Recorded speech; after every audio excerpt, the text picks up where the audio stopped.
আসসালামু আলাইকুম। আমি রত্না। স্বাগতম রত্নাস লাইফ 007 এ। আমি আবারও চলে আসলাম আরও একটি নতুন রেসিপি নিয়ে। আজকের রেসিপি হচ্ছে বেগুন ভাজা। বেগুন ভাজা পছন্দ করে না এমন মানুষ খুঁজে পাওয়া খুব কঠিন। তাও যদি হয় আবার শীতকালে। আজ করে দেখাবো খুব সামান্য তেলে মুচমুচে বেগুন ভাজা। এটাতে যেমন তেল কম লাগবে, অনেকক্ষণ পর্যন্ত বেগুন মুচমুচে থাকে।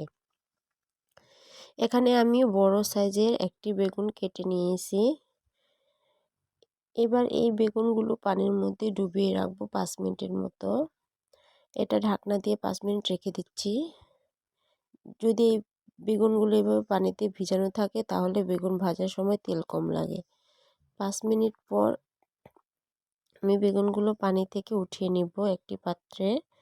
এবার এটাতে লবণ, হলুদ আর মরিচের গুঁড়ো মেখে নিব। প্রথমে আমি এখানে দিয়ে দিলাম হলুদ গুঁড়ো, তারপর দিয়ে দিলাম মরিচের গুঁড়ো। এবার এখানে দিয়ে দিব স্বাদ মতো লবণ।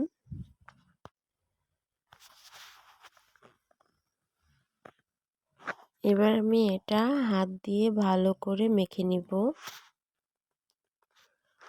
সবগুলো বেগুন হাত দিয়ে ভালো করে মেখে নিতে হবে।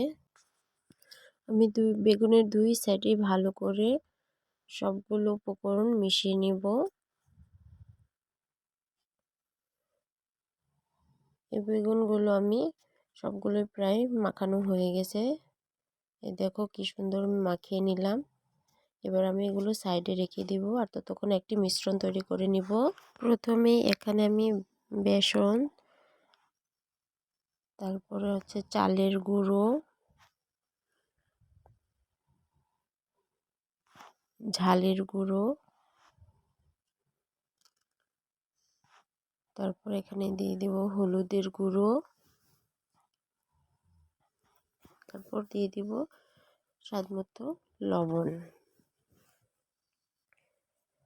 তারপর সবগুলো উপকরণ একসাথে মিশিয়ে নিব।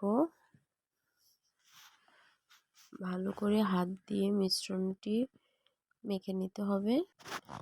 এবার আমি যে বেগুনটা মেখে রেখেছিলাম, বেগুনগুলো আমি কোট করে নিব।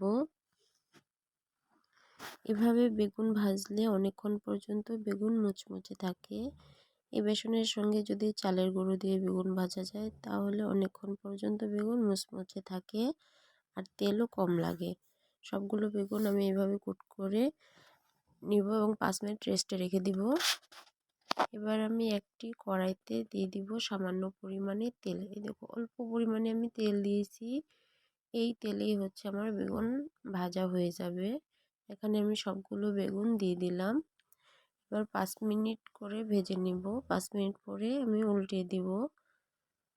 দেখো আমার বেগুনটা এক পাশ হয়ে গেছে। এবার আমি উল্টিয়ে অপর পাশও 5 মিনিটের জন্য ভেজে নিব। তাহলে বেগুনটা ভালোভাবে সিদ্ধ হয়ে যাবে আর খেতেও মজা লাগবে দারুণ।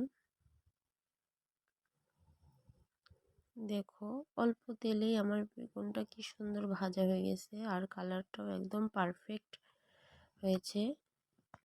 এই বেগুন ভাজি ভাত, খিচুড়ি যে কোনো কিছুর সাথেই খেতে খুব দারুণ লাগবে। তোমরা অবশ্যই ট্রাই করবে।